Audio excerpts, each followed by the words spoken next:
nome de Jesus. Sem mais demora, vamos abrir as nossas Bíblias no livro do profeta Isaías, capítulo 10, versículo 27, que é o tema desta campanha, a unção que despedaça o jugo. Hoje é um culto de cura e libertação. Quem está aqui nesta noite que precisa de libertação, levanta a mão.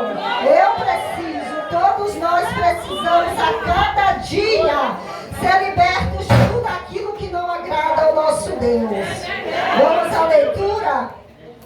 E acontecerá naquele dia que a sua carga será tirada do teu ombro e o seu jugo do teu pescoço. E o jugo será despedaçado por causa da unção. E o jugo será despedaçado por causa da unção. Amém. Podeis nos aceitar em nome de Jesus. Igreja, para começar a ministrar nesta noite, eu quero falar do contexto desse versículo. Possa ser que os pregadores que ministraram aqui tenham falado sobre o contexto. Por que o profeta Isaías falou essa palavra que nós temos que saber, não é verdade? Aí eu vou começar aqui para poder os irmãos entenderem. Nesta profecia de Isaías é uma visão geral. Podemos perceber que há uma promessa de livramento e libertação à nação de Israel em relação à nação da Síria. A Síria naquela época era o império que governava sobre Israel e as demais nações. Era uma nação que se orgulhava por causa do seu belico e um grande exército de homens adestrados para a guerra. Por uma vontade permissiva do Senhor, a Síria estava dominando sobre Israel com um propósito de disciplinar e corrigir o povo de Deus. Foi permissão de Deus o povo da Síria perseguir o povo de Israel. Deus assim permitiu para que o seu povo viesse a experimentar o crescimento e treinamento a caráter, uma dimensão espiritual até então desconhecida. A Síria leva a nação de Israel a vergonha, tristeza e dores na alma, ao ponto de tratar o povo de Deus como animais. E foi vontade de Deus. Como animais. Mas este mesmo Senhor e Deus jamais perde o controle da situação.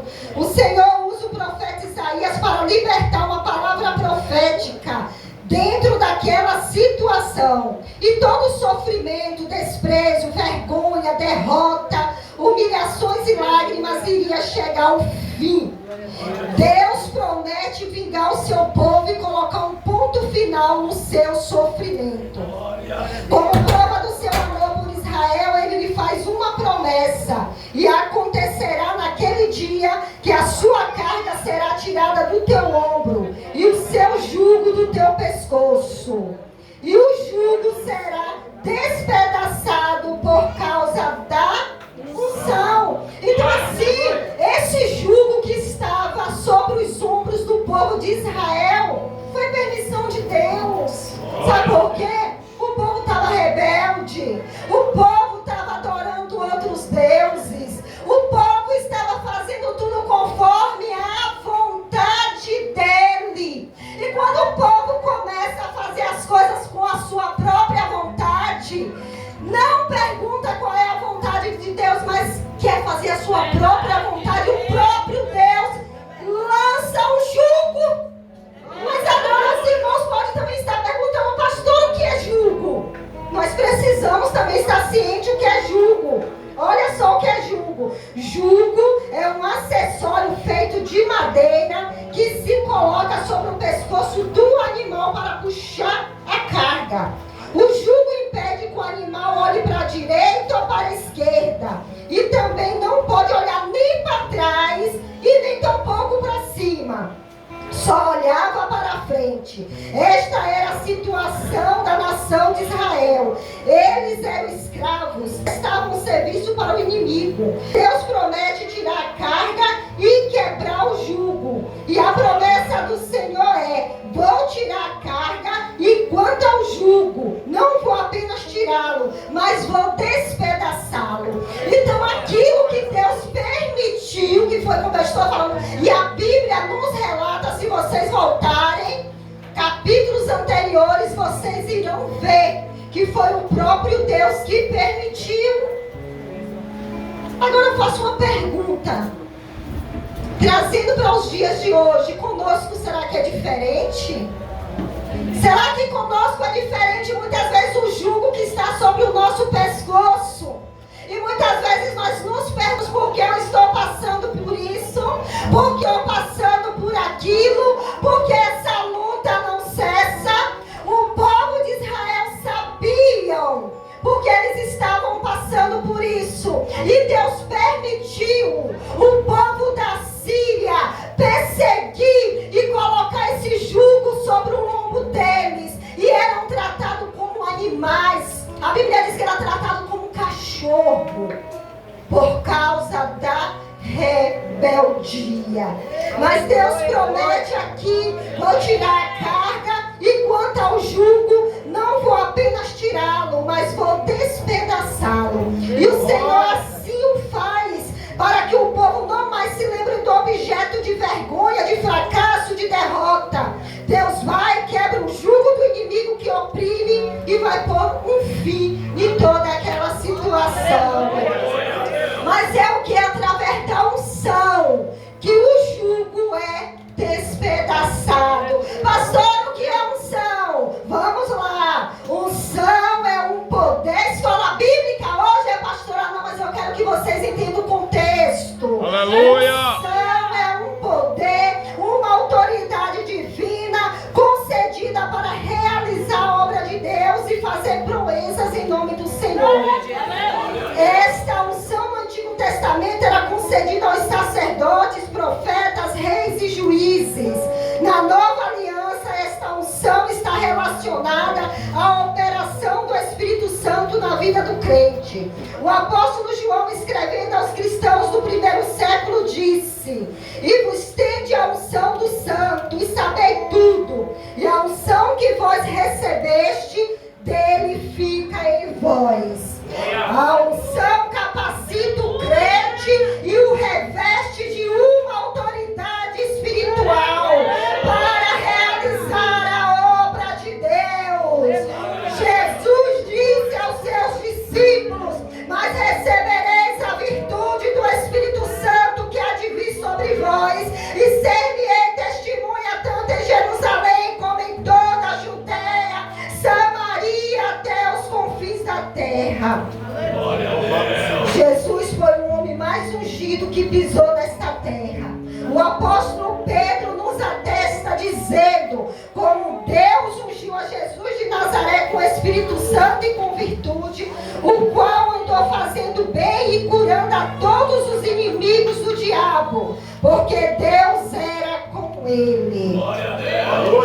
No sentido espiritual, podemos dizer que uma pessoa, quando está com um jugo sobre ela, sobre ele, significa que está dominada pelos seus próprios problemas, como por exemplo enfermidades, doença, depressão, problema financeiro, problemas familiares e etc. Todos nós temos problemas. Todos nós. Se eu perguntar aqui para vocês quem tem problema, vai começar comigo. E estou com meu pai em coma no hospital. Vai começar comigo aqui. Mas o que eu não sei conosco é isso. Por que não falar da mulher que está lá em Lucas 13, do 10 ao 13? Uma mulher que estava com enfermidade há 18 anos. E a Bíblia diz lá em Lucas 3:10, e ensinava no sábado numa das sinagogas. E eis que estava ali uma mulher. Essa mulher estava onde? Na sinagoga. E eis que estava ali uma mulher que tinha um espírito de enfermidade e havia 18 anos. E andava encurvada e não podia de modo algum endireitar. E vendo-a, Jesus chamou a si e disse-lhe: mulher, está livre da tua enfermidade. E impôs a mão sobre ela, e logo se endireitou e glorificava a Deus. Agora pense comigo aqui, imagina essa mulher, 18 anos, com esse jugo. 18 anos que essa mulher encurvada, ela não olhava para cima, mas ela só olhava para baixo, porque ela era o quê? Encurvada, ela tinha um problema na coluna. Agora pense comigo, essa mulher, 18 anos desse jeito. Uma mulher que não tinha condições de se olhar no espelho. Uma mulher que não tinha condições, quem sabe, de olhar para quem vinha próximo a ela por 18 anos. Mas sabe aonde foi que essa mulher foi curada? Ela estava no lugar certo e na hora certa e com a pessoa certa. Ela estava na sinagoga, porque é onde nós recebemos a bênção, é onde nós recebemos a cura, é onde todo mal é lançado. Aleluia! É na sinagoga. E Jesus estava lá. Jesus estava lá presente. E Jesus a enxergou. Aleluia! Imagina aquela mulher, aquela mente daquela mulher de 18 anos, uma vida sofrida. A Bíblia não relata se ela tinha esposo, se ela tinha filhos. Mas pense, poderia ser uma mulher depressiva, uma mulher com a alma ferida, uma mulher que achava que não tinha mais jeito para ela. Quantas pessoas até dentro da igreja está como esta mulher, não fisicamente falando, encurvada fisicamente, mas com a alma encurvada, com a alma ferida, com a alma machucada. Hoje é culto de cura e libertação. Quantas mulheres está desse jeito? Foi ferida no passado, foi machucada, quem sabe por palavras, foi machucada, quem sabe até pelo seu próprio esposo, ou pelo pai, ou pelo filho. E hoje se encontra ferida, se encontra machucada. Muitas vezes já desceram até as águas, mas se encontra como esta mulher encurvada. Mas sabe por quê? Porque ainda não se deixou, não deixou o Espírito Santo de Deus operar, não deixou o Espírito Santo de Deus operar milagres. E o Espírito Santo de Deus que despedaça todo o jugo do inferno, ele só vai despedaçar o teu jugo no dia que você der espaço para ele trabalhar. Aleluia! Não tem como Deus trabalhar nas nossas vidas, sendo que o espaço está ocupado com outras coisas. O que é que tens ocupado este espaço? Que está impedindo que o Espírito Santo de Deus venha fazer morada, que está impedindo que o Espírito Santo de Deus venha trabalhar. Eu conheço pessoas na igreja que já tem 30 anos e continua ferida.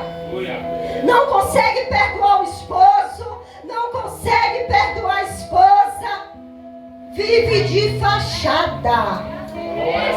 Vive um relacionamento mentiroso, um relacionamento de engano. E Deus não quer isso na casa do Pai. Na casa do Pai Deus quer pessoas verdadeiras, pessoas que sejam humildes e falem com o Pai: Senhor, eu estou ferido, eu estou machucada, mas eu quero ser operada pelo teu Santo Espírito. Glória a Deus! Glória a Deus! Eu sempre falo, não podemos se um dia foi ferida lá atrás e hoje muitas vezes sabe o que é que querem fazer? Às vezes o que acontece, querem sangrar em cima de outras pessoas que não tem nada a ver. Começa a sangrar em cima de quem não tem nada a ver. E acaba machucando quem não tinha ferida, por causa de uma ferida que não foi cicatrizada. Hoje é culto de libertação, é dia de cura, é dia de libertação, é dia de sermos uma igreja saudável diante de Deus. Aleluia! Glória a Deus! Tem pessoas que são dominadas pela carne e carrega também esse jugo. Pessoas que deixam a própria carne dominar e não deixam o Espírito Santo. Vamos lá em Romanos, é Bíblia, aqui é Bíblia, Romanos 8, do 5 ao 9. Porque os que são segundo a carne, inclinam-se para as coisas da carne, mas os que são segundo o Espírito, para as coisas do Espírito. Porque a inclinação da carne é morte, mas a inclinação do Espírito é vida e paz. Porquanto a inclinação da carne é inimizade contra Deus, pois não é sujeita à lei de Deus, nem em verdade o pode ser. Portanto, o que estão na carne não pode agradar a Deus. Vós, porém, não estáis na carne, igreja, mas no Espírito. E se o Espírito de Deus habita em vós, mas se alguém não tem o Espírito de Cristo, esse tal não é dele. Temos que ter o Espírito de Deus. Sem o Espírito de Deus nas nossas vidas, quem nos domina é a nossa própria carne, é os nossos desejos, é as nossas vontades. Ah, mas meu ombro está pesado com esse jugo, mas vai continuar pesado, sabe por quê? O jugo só vai ser quebrado quando você dá espaço para o Espírito Santo de Deus operar na tua vida. Oh, aleluia! A carne faz promessas vazias. A carne faz promessas vazias. Olha o que diz lá em 2 Pedro 2,19. Prometendo-lhe liberdade. Olha o que a carne promete. Prometendo-lhe liberdade, sendo eles mesmos servo da corrupção. Porque de quem alguém é vencido, do tal faz-se também servo. Então eu sou servo daquilo que me domina. E o que é que está nos dominando? O que é que domina hoje teu coração? Porque nós somos servos daquilo que nós deixamos ser dominados. E quem é que está nos dominando? É a nossa carne ou o nosso espírito? Aleluia! É difícil dar glória numa pregação dessa. Oh, aleluia! Mas a carne faz promessas vazias, promessas mentirosas, promessas, aparentemente boas, mas são promessas enganadoras. São promessas que estão levando crentes e que vai levar crentes, se não se arrependerem, a rodo para o inferno. Sabe por quê? Pela falta de obediência. E a Bíblia nos diz que a obediência gera vida. Para mim e para a tua vida, a obediência. Porém, a morte gera, a desobediência gera morte para a minha vida e para a tua. Quantos crentes mortos dentro da igreja? Quantos crentes, infelizmente falando em geral? Quantos crentes sem compromissos? Crentes que muitas vezes vão dar todos os cultos aqui nesta igreja, mas hoje, como é campanha, vem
de Deus.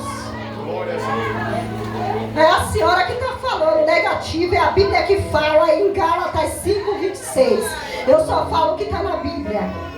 Não sejamos cobiçosos de vanglória, irritando-nos uns aos outros, invejando uns aos outros. São os sentimentos malignos. Sentimentos malignos que muitas vezes adentram a casa do Pai. Sentimentos malignos que já começou lá em cima, quando Satanás quis tomar o lugar de Deus. Começou lá em cima, só que lá em cima ele não reinou não. Mas começou lá em cima esse sentimento maligno de inveja. E muitas vezes adentra as casas do Senhor. Eita, que não pode ver ninguém arrumado às vezes. Eita, que tem inveja até quando Deus está usando alguém. Oh, Jesus, tem de misericórdia. Se Deus usa, porque ela dá lugar para ser usada. Aleluia! Sentimento de inveja do inferno venha cair por terra hoje. Em nome de Jesus! Talvez é um sentimento que às vezes a pessoa não consegue controlar. Mas quando nós servimos a Deus, nós podemos falar: Senhor, eu quero ir para o céu. E tem esse sentimento maligno na minha vida. Nós temos que ser sinceros. Diante de Deus, nós temos que tirar a máscara. Máscara essa que muitas vezes colocamos quando adentramos ao templo. Quando adentramos o templo, colocamos uma máscara. Saímos do templo, tiramos ela. Mas diante de Deus, essa máscara tem que cair por terra. Tem que tirar a máscara. Tem que falar desse sentimento maligno que está impedindo você de receber a tua vitória. Aleluia! Idolatria. O que é idolatria? É adorar imagens? Só é isso? Não. Às vezes pensam, né? Tem pessoas que pensam que idolatria só é adorar a imagem, mas não é. Idolatria é tudo aquilo que eu coloco antes de Deus. Em primeiro lugar é papai. A Bíblia nos diz, buscar em primeiro lugar o reino Dos céus. o reino dos céus, e as outras coisas vos serão acrescentadas. Tem pessoas que estão colocando outras coisas no lugar de Deus. Temos que ter cuidado com o que nós colocamos no lugar do Pai. Ele em primeiro lugar é Ele. Tudo é dele em primeiro lugar. E tem pessoas perdendo a bênção porque está colocando o que eu não vou falar aqui. Cada um sabe o que muitas vezes nós colocamos no lugar de Deus. E a honra é dele, a glória é dele, o louvor é dele. Primeira carta de Paulo aos Coríntios 10, versículo 14 nos diz: portanto, meus amados, fugir da idolatria. Está escrito, primeira carta de Paulo aos Coríntios 10, versículo 14: portanto,